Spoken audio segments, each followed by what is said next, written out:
মেসওয়াকের যে ব্যাপারটা অবশ্যই মেসওয়াক করতে পারে, কারণ মেসওয়াকে দুই ধরনের উপকার। একটা হচ্ছে গিয়ে তার মুখের এনভায়রনমেন্ট যেমন ভালো হবে, এটা ব্রাশের মতো কাজ করে। দ্বিতীয়ত হচ্ছে তার স্পিরিচুয়াল একটা উপকার হয়। কিন্তু মেসওয়াক করার সময় আমাদের একটু সাবধানতা থাকতে হবে যে মেসওয়াকের ব্রিসলগুলো, মানে যে ফাইবারগুলো ব্রাশ হিসেবে কাজ করে, সেগুলো তো একটু হার্ড ব্রিসল, শক্ত। ওগুলো যাতে আমাদের দাঁত এবং দাঁতের উপরে যে মাড়ি আছে সেই টিস্যুগুলোর উপরে কোনো প্রকার খারাপ প্রভাব না ফেলে।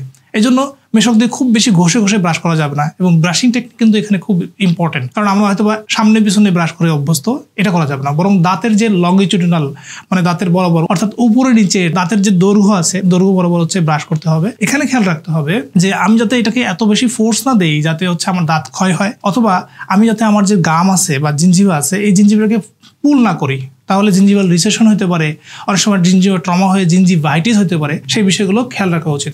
সব থেকে ভালো হচ্ছে আয়নার সামনে যায় সে দেখে দেখে যদি ব্রাশ করে, তাহলে তার এই যে প্রসিডিউরগুলো বললাম এগুলো কিন্তু মেনটেন করা তার জন্য সহজ হবে।